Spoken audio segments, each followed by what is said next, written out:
My name is Lilita Morrison, and I'm Coast Salish from the Comox Nations, and I'm the Indigenous Community Liaison and Outreach Coordinator for the Office of Indigenous Affairs at UVic. This is the 9th annual summer camp that's hosted here at UVic.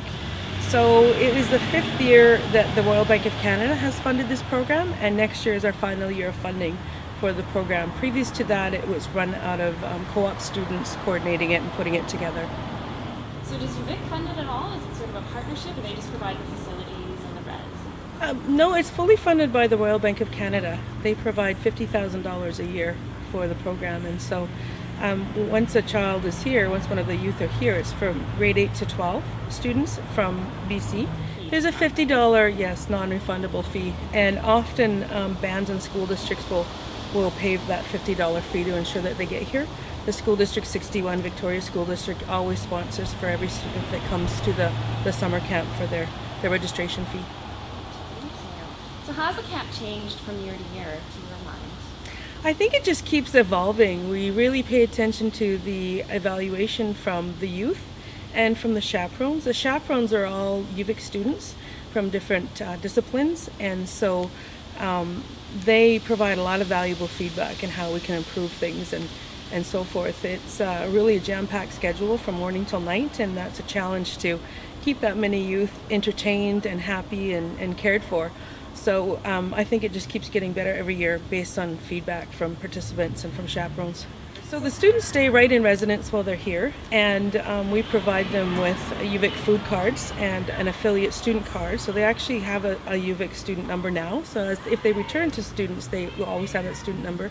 So they go to Cadbro Commons for breakfast with the group, and then they would come over to the ceremonial hall for an opening prayer, and then they start to go off to their workshops. So some of them happen in the First People's House, but really we try to get them out to the different departments so that it becomes a tour too, and they become familiar with facilities.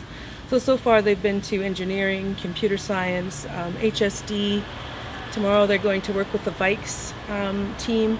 So they get a real variety of spots. Today they're at the Fraser Law building as well to do a tour as well. So they become really familiar with the area.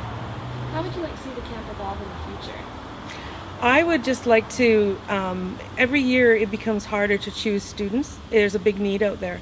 This year we had 69 applicants and we could only accept 42, and that was pushing it because you need a certain amount of chaperones for that. And so we split the group in half based on grades, so that it's not too big for the departments to be able to host them and do workshops and teach them about programs and do hands-on events. So definitely being able to accommodate more, because it's really disappointing to have to tell someone they can't come and they're basing their summer on it, right? Mm-hmm. Yeah. My name is Mahalia Robinson. I'm from New Anch, BC, and I'm Nishka. I'm Kelsey Nelson. I live in Alert Bay, and I'm from the Tsawodenuk people of the Kwakwakiwak up in the North Island there. I'm Avery Nelson, and I'm also from up in Alert Bay area and Kinkum area. The Numgays is Alert Bay and Tsawodenuk is Kinkum, and I'm also Snunemo. All my favorite courses are social work and like child care, and we got to see what else we could take, like computer science and law. Yeah. And what about? My favorite part about the camp is meeting new people and just making new friends, hanging out with people, because everyone's friendly here.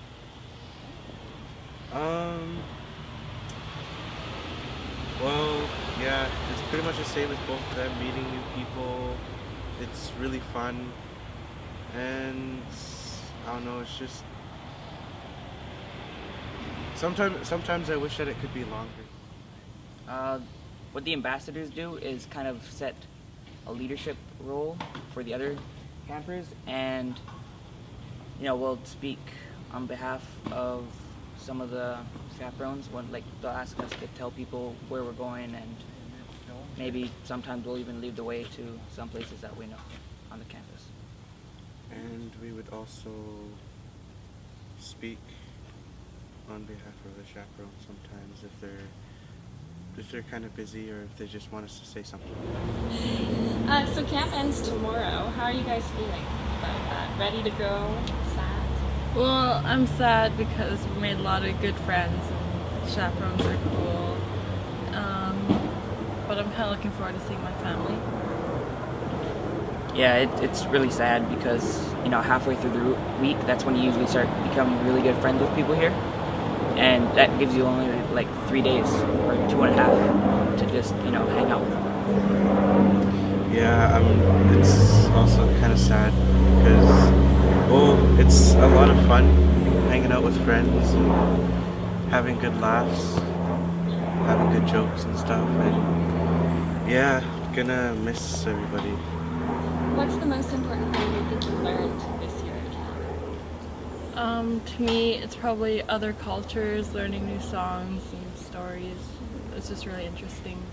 I enjoy learning that.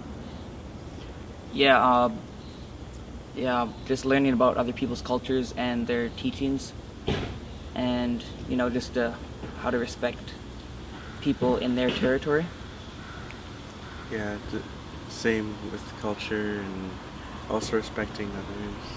What about the university side of things? Any particular courses you learned a lot about? Or not Yeah, really? learned a lot about the law school and stuff. It was interesting. All right, and will you be back as students at UVic, do you think? I would hope so. Me too.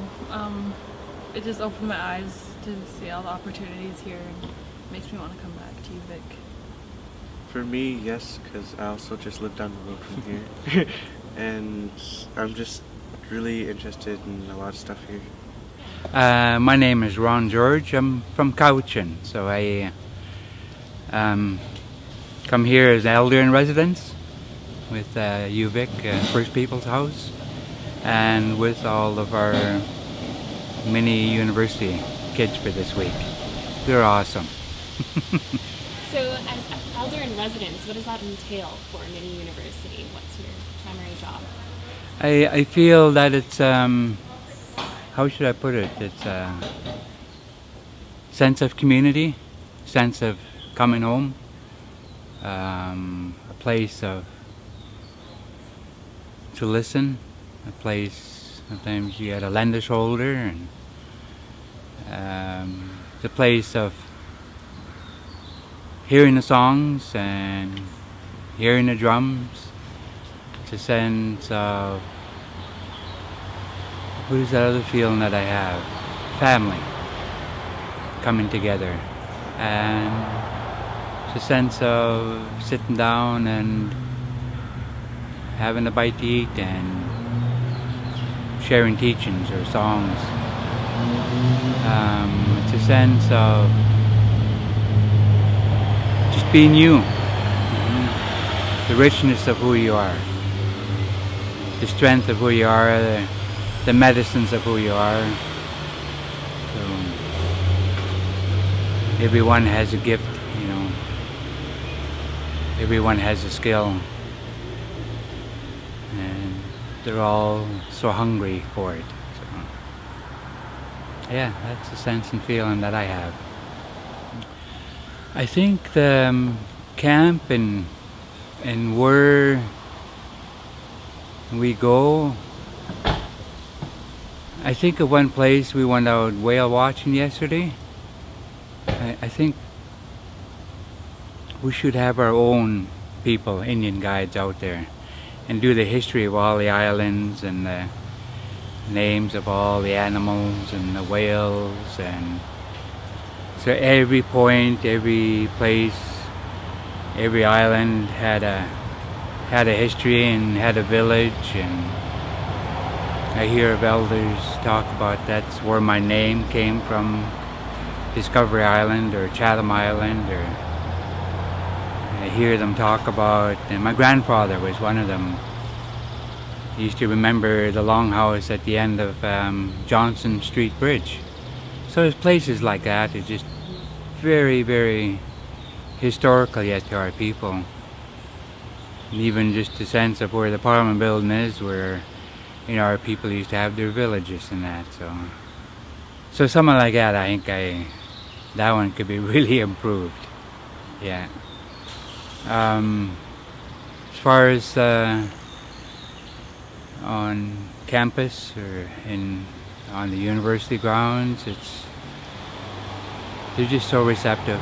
They're just so helpful and coming a long way in supporting each other on our trail. So just to give that young girl or that young boy, every opportunity of who they are, all of the potential that they have to be anything what they want to be in this world.